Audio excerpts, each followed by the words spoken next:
দেশি বিদেশি বাঙালি অবাঙালি বিভিন্ন রকমের রান্না খুব সহজে বাড়িতে তৈরি করার জন্য সাবস্ক্রাইব করে নিন শম্পাস কিচেন।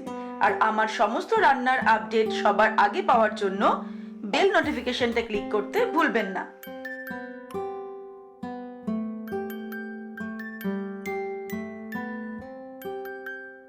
নমস্কার, ওয়েলকাম টু শম্পাস কিচেন।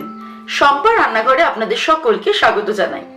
আজকে আমি তৈরি করব এঁচোড়ের কোপ্তা কারি। কোপ্তা কারির প্রতি বাঙালি দুর্বলতা চিরকালই, আর সেটা যদি গরমের শুরুতে এঁচোড়ের কোপ্তা কারি হয় তাহলে তো কথাই নেই। আমার রেসিপিটা ভালো লাগলে অবশ্যই রেসিপিটাকে লাইক করুন, শেয়ার করুন। তাহলে চলুন সময় নষ্ট না করে আমরা তৈরি করে ফেলি বাঙালিদের ফেভারিট এঁচোড়ের কোপ্তা কারি। এঁচোড়ের কোপ্তা কারি তৈরি করার জন্য আমাদের যে উপকরণগুলি লাগবে সেগুলি হলো, আমি 300 গ্রাম এঁচোড় নিয়ে ছোট ছোট টুকরো করে কেটে ভালো করে ধুয়ে রেখেছি। জিরের গুঁড়ো, হলুদ গুঁড়ো, লঙ্কা গুঁড়ো, ধনে গুঁড়ো, বেসন, চালের গুঁড়ো, অল্প পরিমাণ ময়দা, আদা বাটা, গোটা গরম মশলা, 3-4টে কাঁচা লঙ্কা কুচিয়ে রেখেছি, এক টুকরো আদা, দুটো মাঝারি সাইজের আলু ডুমো ডুমো করে কেটে রেখেছি, দুটো মাঝারি সাইজের পেঁয়াজ আমি কুচিয়ে নিয়েছি, ছানা নিয়েছি 100 গ্রাম, টক দই, ঘি, গরম মশলার গুঁড়ো, আর এর সঙ্গে লাগবে স্বাদ অনুসারে নুন, চিনি, আর রান্নার জন্য কিন্তু সাদা তেল এবং সর্ষের তেল দুটোই ব্যবহার করব। প্রথমে আমি এঁচোড়টাকে সিদ্ধ করে নেব।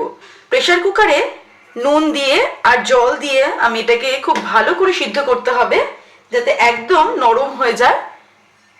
মোটামুটি 5-6টা সিটি দিয়ে কিন্তু আমাদের এঁচোড়টা সিদ্ধ করে নিতে হবে। এঁচোড়টাকে খুব ভালো করে সিদ্ধ করে নিয়ে ঠান্ডা করে নিয়েছি। সিদ্ধটা কিন্তু খুব ভালো পরিমাণেই হতে হবে। এবারে আমি সমস্ত এঁচোড়টাকে এরমভাবে একটুখানি স্ম্যাশড করে নেব। এটা আপনারা হাত দিয়েও করতে পারেন, অথবা মিক্সিতে অথবা শিলনোড়ায় বেটে যে কোনো রকম উপায়ে কিন্তু আমাদেরকে একদম এভাবে স্ম্যাশড করে নিতে হবে। এঁচোড়টাকে স্ম্যাশড করে নেওয়ার পর আমি এর মধ্যে অ্যাড করে দিচ্ছি ছানা, কাঁচা লঙ্কা কুচিটা দিয়ে দিলাম, 1/4 টিস্পুন আমি হলুদ দেব, 1/2 টিস্পুন জিরে গুঁড়ো, 1/2 টিস্পুন ধনের গুঁড়ো, 1/2 টিস্পুন রেড চিলি পাউডার, চালের গুঁড়ো দিচ্ছি আমি 2 টেবিল স্পুন, বেসন দিচ্ছি 2 টেবিল স্পুন, যে আদার টুকরোটা নিয়েছিলাম সেটাকে আমি এখানে গ্রেট করে দেব। আপনারা চাইলে বাটাটাও ইউজ করতে পারেন।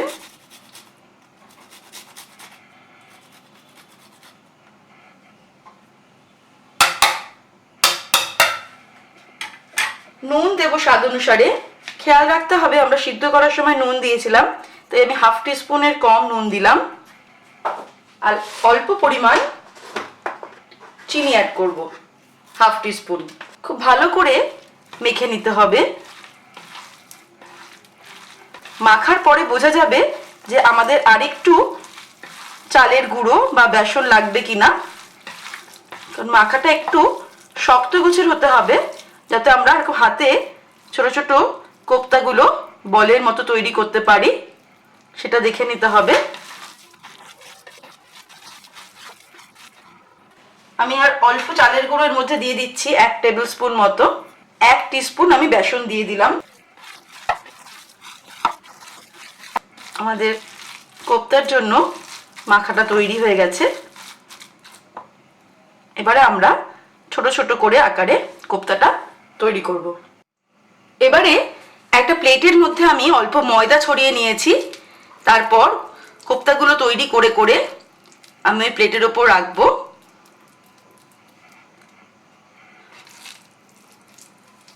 চেষ্টা করব একই মাপের যাতে কোপ্তাগুলো হয়। কোপ্তাগুলো আমার তৈরি হয়ে গেছে। এবার এর ওপর থেকেও আমি একটু ময়দা ছড়িয়ে দেব, দিয়ে আরেকবার করে করে একটুখানি ময়দাটাকে এভাবে কোপ্তাগুলোর গায়ে লাগিয়ে নেব। এরপর তেল গরম করে তার মধ্যে আমি কোপ্তাগুলোকে ছাড়বো। তেলটা খুব গরম হয়ে গেলে আমি আঁচটা কমিয়ে নিয়ে কোপ্তাগুলোকে ছেড়ে দিলাম।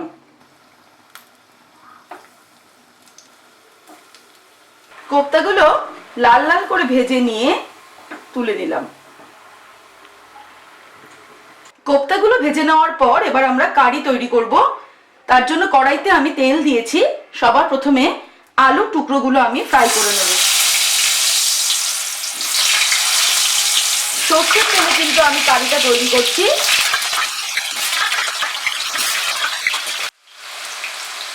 আলুটা ভাজার সময় অল্প পরিমাণ হলুদ আর অল্প নুন ছড়িয়ে দিলাম। ভালো করে কিন্তু আলুগুলোকে ভেজে নিতে হবে। আলুগুলোকে খুব ভালো করে কিন্তু আমি ভেজে নিয়েছি। এবার একটা বাটিতে তুলে নিলাম। এবার কড়াইতে আমি 4 টেবিলস্পুন মতো তেল রেখে তার মধ্যে গোটা গরম মশলাটা ফোড়ন দিলাম। গরম মশলাটা ফ্রাই করে নেব 10 থেকে 15 সেকেন্ড। এর মধ্যে দেব পেঁয়াজ কুচানো,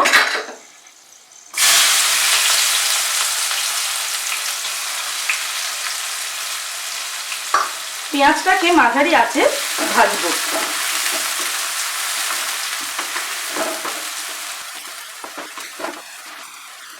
পেঁয়াজটা ভাজার পর এর মধ্যে আমি দিচ্ছি আদা বাটা।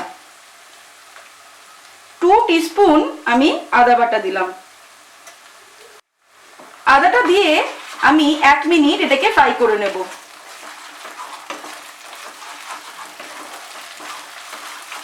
আদাটা ফ্রাই করে নেওয়ার পর এর মধ্যে দিচ্ছি 1 টিস্পুন জিরের গুঁড়ো, 1 টিস্পুন ধনের গুঁড়ো, 1 teaspoon Kashmiri red chilli powder, হলুদ দিলাম 1/2 টিস্পুন, নুন দিলাম 1/2 টিস্পুন, 1/2 টিস্পুন চিনি দিলাম। মশলাটাকে ফ্রাই করব 2 মিনিট মাঝারি আঁচে।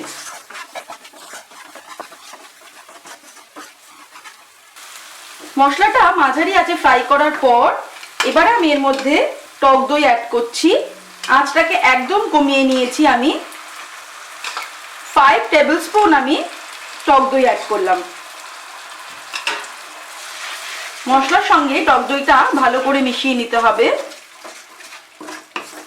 আর টক দইটা কিন্তু অবশ্যই যেন নর্মাল টেম্পারেচারে হয়, কারণ ঠান্ডা হলে কিন্তু দইটা ফেটে যাওয়ার চান্স থাকে।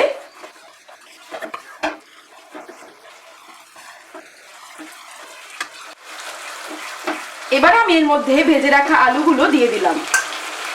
আলুগুলো দিয়ে আমি 1 মিনিট হাই ফ্লেমে এটাকে রান্না করব।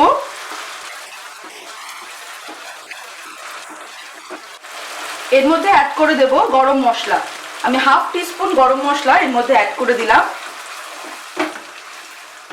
তারপরে এর মধ্যে আমি জল দিয়ে দেব। 2 কাপ মতো আমি জল দিলাম, কারণ কোপ্তা রান্না করার সময় কিন্তু একটু জলটা বেশি পরিমাণে লাগে। কোপ্তা দেওয়ার পর জলটা অনেকটাই টেনে যায়, তাই জন্য আমি 2 কাপ জল দিলাম। এবার ফুটে উঠলে এটাকে আমি ঢেকে দেব। ফুটে উঠেছে, এবারে আঁচটাকে একদম কমিয়ে আমি ঢেকে দিলাম 10 মিনিটের জন্য, কারণ আলুটা সিদ্ধ হতে হবে। 10 মিনিট পরে আমরা চেক করব যে আলুটা সিদ্ধ হয়েছে কিনা। যদি সিদ্ধ হয়ে গিয়ে থাকে তাহলে ভালো, না হলে কিন্তু আর একটু সময় আমাদের এভাবে আঁচ কমিয়ে ঢেকে রাখতে হবে। 10 মিনিট হয়ে গেছে, আমরা দেখে নেব আলুটা সিদ্ধ হয়েছে কিনা। হ্যাঁ, আলু কিন্তু সিদ্ধ হয়ে গেছে। এবারে আমি কোপ্তাগুলো অ্যাড করে দিচ্ছি। কোপ্তাগুলো দেওয়ার পর কিন্তু খুব বেশি নাড়াচাড়া করা যাবে না, তাহলে কোপ্তাগুলো ভেঙে যেতে পারে।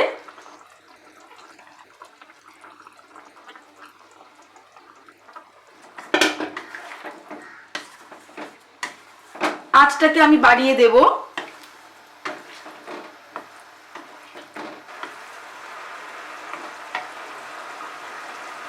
হাই ফ্লেমে আমি 3-4 মিনিট এটাকে ফুটিয়ে নিলাম। তবে একদম কিন্তু ঝোলটা ঘন করে নেওয়া যাবে না, কারণ কোপ্তাগুলো কিন্তু অনেকটাই গ্রেভি টেনে নেবে। এবার আমি 1 টিস্পুন ঘি এর উপর দিয়ে ছড়িয়ে দিলাম, আর দিয়ে দেব আরো 1/2 টিস্পুন মতো গরম মশলা। ওভেনটাকে আমি অফ করে দিলাম, দিয়ে এটাকে ঢেকে রাখবো 5 মিনিট। তারপর আমরা গরম গরম এঁচোড়ের কোপ্তা কারি গরম গরম ভাত, রুটি, লুচি, পরোটার সঙ্গে কিন্তু সার্ভ করব। তৈরি হয়ে গেছে আমাদের আজকের রেসিপি এঁচোড়ের কোপ্তা কারি। আপনারা দেখলেন আমি কিভাবে এঁচোড়ের কোপ্তা কারি তৈরি করলাম। আপনারাও এটা বাড়িতে তৈরি করুন এবং যে কোনো অনুষ্ঠানে সার্ভ করুন। আমার রেসিপিটা ভালো লাগলে অবশ্যই রেসিপিটাকে লাইক করতে, শেয়ার করতে ভুলবেন না। আর নিত্য নতুন রেসিপির আপডেট পাওয়ার জন্য এক্ষুনি আমার চ্যানেলকে সাবস্ক্রাইব করে নিন।